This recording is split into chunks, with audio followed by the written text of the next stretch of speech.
Hi friends. Hey, I am alive. You didn't ask, but if you were wondering, thank you so much. This month has truly been hit after hit for me, but it's been fine.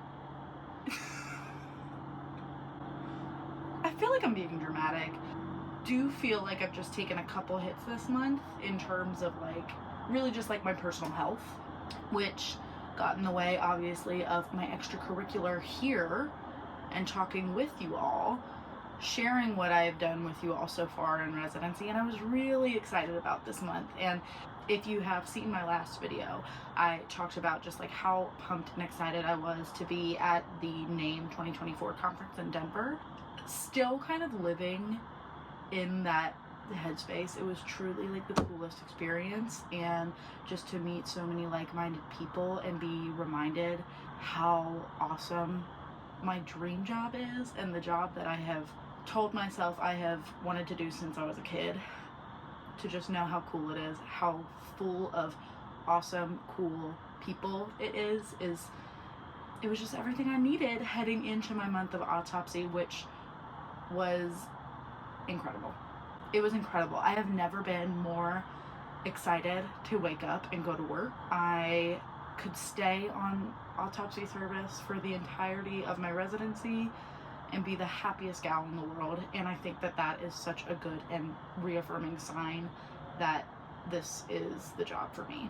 What I was nervous about heading into this month of autopsy was I going to think like the documentation and reports and just everything outside of actually doing autopsies and everything outside of like decedent affairs, if the what's the word for office? Not secretarial, administrative. But I don't even think that's what it is. It's just like a part of the job. Aspect of the job would deter me from wanting to do it. And honestly, I like the workflow. It's been, I mean, I'm sure I'm gonna have days where it's like, good Lord, if I have one more report or one more paper day, I'm gonna lose it. But for the most part, I didn't have that feeling at all this entire month. It was the boost that I needed after Surge Path and not really feeling like I knew what I was doing, to autopsy, to where I was able to really like see my growth as a resident, see my growth as a future forensic pathologist. And I have such an amazing group of FPs that I work with at my program. I would be so happy to stay here if it meant not moving again, but also just because I get to work with a really incredible group of people. I am really lucky to learn from some of the best in the field, and that's how I felt after a month of it. What else? But yeah, I don't wish vertigo on anyone. I had the worst episode of vertigo, which I am self-diagnosing as a secondary to maybe a vestibular neuritis. I had a little reactive lymph node that we got ultrasounded. It's been a really fun time for me. Unfortunately, I had to take a week off of work after that vertigo episode just because my rhythm has been so off. I feel like I have had 3 concussions in a day after that. It really messed me up. Still feeling kind of like dizzy, lightheaded, and I'm actually going to vestibular physical therapy now, which is wild. Yeah, I just wanted to update y'all. I'm still here, still planning on giving y'all content. Holy frick, I just posted like a day in my life on the autopsy service, because again, I've been collecting videos this entire time for y'all. I just haven't had the time to put it together, or the, you know, just honestly like the mental brain power to put it together. But yeah, I just like posted a quick little TikTok of like, hey, this is what a day in my life of autopsy is like. 52,000 views. Huh? If any of my new TikTok friends are watching this video, hey, thanks for stopping by and joining us.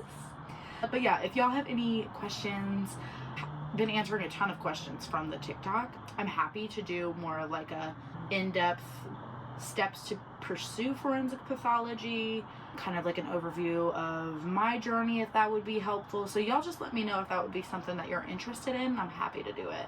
Try to figure out when I can get that to you all. I'm also 2 weeks away from taking level 3, so taking my 3rd set of board exams for my DO degree and my medical licensing. So I figured it's a Sunday, pump this out for y'all. This is Kaylee in the future to the rest of the clips that I have for y'all. So, but yeah, if you're not already following the Instagram, follow me at That's Gross Pathology with Dr. Fox, and my TikTok, which is KFox415. I'll check and I'll leave it as always. See ya.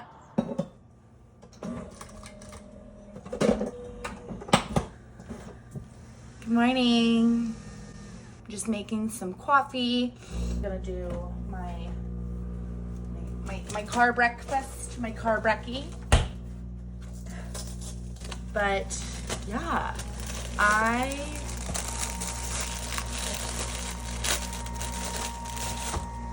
have absolutely loved my life for the past week and a half. If I could only do this for the rest of residency, I'd be a very happy girl. But I understand I need to be a well-rounded pathologist first. That being said, it never gets old, and it is the best feeling to feel reaffirmed that I chose the right thing. I chose the right career.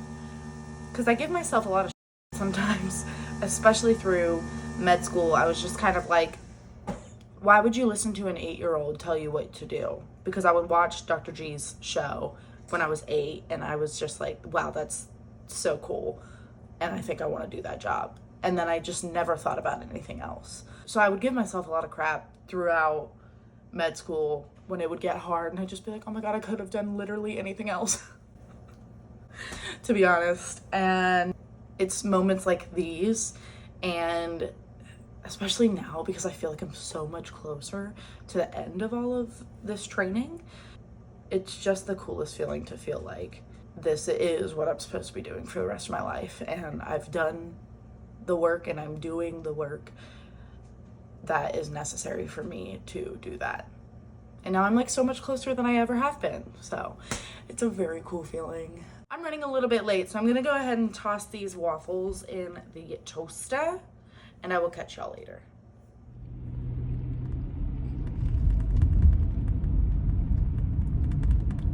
I'm a very sleepy girl. But I'm like excited to go to work.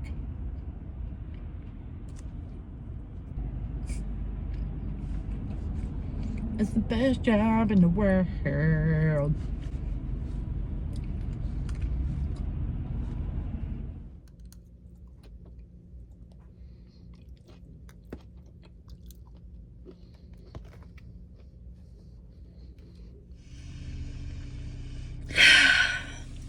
I just love enjoying my day at work. Today was actually became a really cool day for me. So basically how my day on Autopsy looks, I have a lecture from 8 to 9, which is just what all of the residents have. So we all have to go to lecture. The Autopsy morning report is from 8:30 to about 9:30, depending on how many things we have on the docket. And today, there wasn't much in the morning in terms of what we had ready. And there wasn't anything that was going to be a resident case, which are the things I cover. There's going to be things that are maybe hospital autopsies residents cover for sure. We cover forensic and hospital autopsies at my program and in our office. So any of the naturals, accidents within reason can also be resident cases. And of course we have supervision when doing those forensic cases. So we just didn't have any case that was set up for the resident today. There will be a case for me tomorrow that is hospital adjacent, it sounds like. I'll have to read the history, but should be an interesting case. That meant today I had a paper day in how my day was looking at the beginning. So paper day meaning I have time to catch up on any of my reports that I have pending. So basically when we're in the autopsy, we're taking notes of the external exam, of the internal exam findings.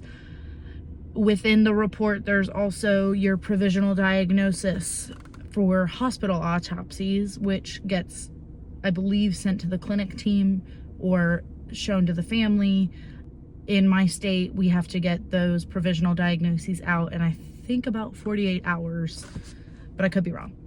I'm going off the top of my head and I'm a little sleepy, but that is included. There's a summary of your finding where the cause and manner of death is stated in forensic cases, not hospital cases. And yeah, so basically there's so much stuff to document, right? And so that was my morning. And in the light of the damage and just the horrific aftermath of Hurricane Helene hitting Western North Carolina, it's something that you don't think about unless you are in forensic pathology, and what your workload will mean after things like natural disasters, just like mass events of mass destruction, question mark. Anything that you can imagine may cause a lot of sudden and unexpected deaths, you got to kind of prepare for in the morgue and in the lab. So we have been working to establish a workflow with the impending and expected increased number of cases that we may have. That being said, because I'm interested in forensics and because we are already short-staffed, like everywhere in the country, forensic pathology has a horrific work shortage, and there's just not enough of us to, unfortunately, cover as many autopsies and decedents as the supply and demand is off. I'll tell you that. So that being said, we're already short-staffed and we're expecting more of an influx of cases, or at least preparing for an influx of cases. And I just let my attendings know, hey, any way I can be made useful, let me know. Happy to help. Take some stress off of them. I was given a autopsy for this afternoon, so that was exciting. And it just is, for me, it is again one of those affirming moments where I feel like my knowledge and the work that I'm doing is being noticed by my attendings, and I'm being granted and trusted with the opportunity to take on more of a workload and to be helpful, to feel like a part of the team. And that is really meaningful and special to me. So today is ending on a good note, a good productive note. I just finished up my note, and I just finished up my preliminary report for that case, and now I'm heading home.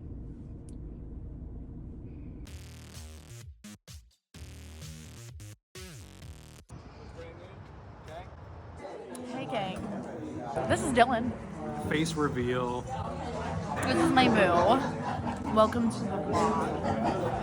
So, we're on our little weekend dinner date. Do unto others as you would want done unto you. We just scored these wings. For size reference,